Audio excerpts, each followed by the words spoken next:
Assalamualaikum warahmatullahi wabarakatuh. Selamat pagi anak-anak semuanya. Semoga semuanya tetap sehat ya.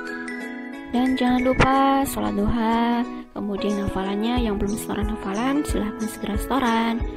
Oke, hari ini kembali lagi bersama dengan Bu Tifa. Pelajaran tematik kita, materinya adalah menulis karangan berdasarkan pokok pikiran pada gambar. Oke, kalian juga bisa buka buku prima kalian halaman 36. Kalian baca di situ sama seperti yang sudah dipresentasikan Bu Tifa ini. Pengertian karangan. Karangan adalah bentuk tulisan yang mengungkapkan pikiran dan perasaan penulis berdasarkan topik tertentu. Karangan dibuat berdasarkan pokok-pokok pikiran. Nah, langkah-langkah menulis karangan dari sebuah gambar. Yang paling jelas adalah yang pertama harus mengamati gambar yang akan dibuat karangan. Yang kedua, menentukan tema atau topik karangan sesuai gambar tersebut. Ketiga, menentukan pokok-pokok pikiran yang akan ditulis menjadi beberapa kalimat. Keempat, mengembangkan pokok-pokok pikiran tersebut menjadi beberapa kalimat. Yang kelima, mengembangkan kalimat-kalimat tersebut menjadi paragraf. Jadi kalau ada sebuah gambar, kalian harus tentukan tema atau topik karangan yang sesuai dengan gambar itu apa sih? Kemudian, dari topik itu, kalian tentukan satu pokok pikiran. Kemudian, dikembangkan di dalam pokok pikiran itu terdapat apa saja. Selanjutnya, dikembangkan dengan kalimat yang membuat satu paragraf. Nah, di sini contohnya. Ini ada gambar. Nah, gambar ini kira-kira kalau kalian amati topik yang cocok dengan gambar ini apa ya? Ya, kita buat tentang topik karangan liburan. Nah, topiknya tentang liburan. Ketika topiknya liburan, kalian juga harus mencari pokok pikiran yang cocok. Contoh, liburan ke rumah nenek, pokok pikirannya. Atau kalian bisa dengan liburan ke pantai. Nah, itu juga boleh. Atau liburan akhir tahun, ya boleh, terserah. Itu imajinasi kalian masing-masing dalam mempersepsikan tentang gambar ini. Kemudian setelah menuliskan pokok pikiran, kalian kembangkan pokok pikiran itu tadi. Pokok pikiran liburan ke rumah nenek dikembangkan menjadi tiga poin yang ada di dalam pokok pikiran itu.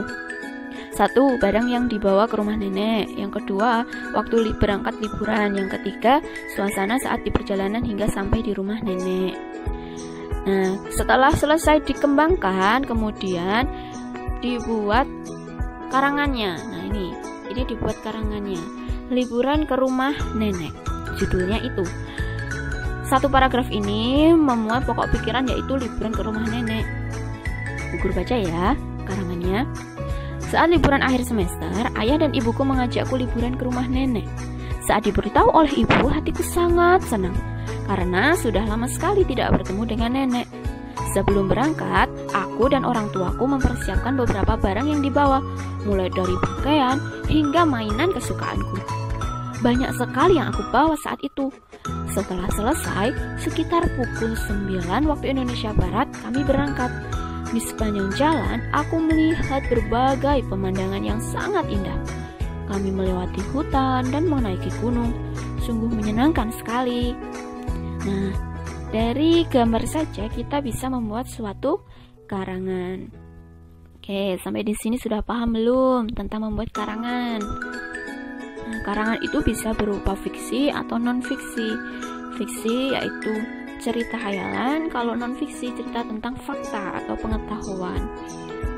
Nah, tugasnya untuk kalian silahkan dilihat di buku prima halaman 37 itu ada 4 gambar, dikerjakan, dipilih mana sih pokok pikiran yang cocok sesuai pada gambar.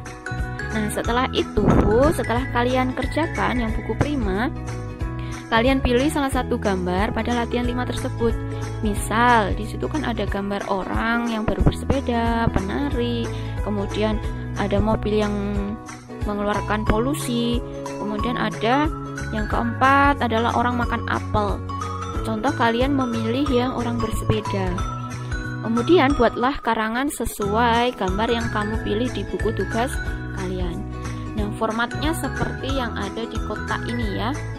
Formatnya seperti yang ada di kotak ini, ditulis nama, nomor absen, kemudian gambar yang dipilih nomor. Kalau tadi misal Bu Tifa milih nomor 1, yaitu gambar orang bersepeda. Topik karangannya tentang misal contohnya bersepeda di hari Minggu. Nah, kemudian pokok pikirannya. Topik pikirannya tadi bersepeda, maaf. Kemudian pokok pikirannya baru bersepeda di hari Minggu. Kemudian pengembangan pokok pikiran, dengan siapa bersepeda, kemudian di mana, kemudian mengapa bersepeda dan sebagainya. Itu kalian bisa kembangkan sendiri ya dengan imajinasi kalian. Kemudian judul karangan ini ditulis. Judul karangan terserah kalian, bersepeda bersama keluarga, atau bersepeda di hari Minggu, atau bersepeda di bukit, terserah kalian. Kemudian ditulis karangannya. Berapa paragraf, Bu? 1 paragraf saja, 1 paragraf, tapi kalimatnya minimal 5 kalimat ya dalam 1 paragraf itu. Oke, kalau sudah paham silahkan dikerjakan, kemudian dikumpulkan hari ini sekitar jam 8 malam. Bu Tifa tunggu. Sekian presentasi dari Bu Tifa. Apabila ada salah kata, Bu Tifa mohon maaf. Wassalamualaikum warahmatullahi wabarakatuh. Selamat belajar.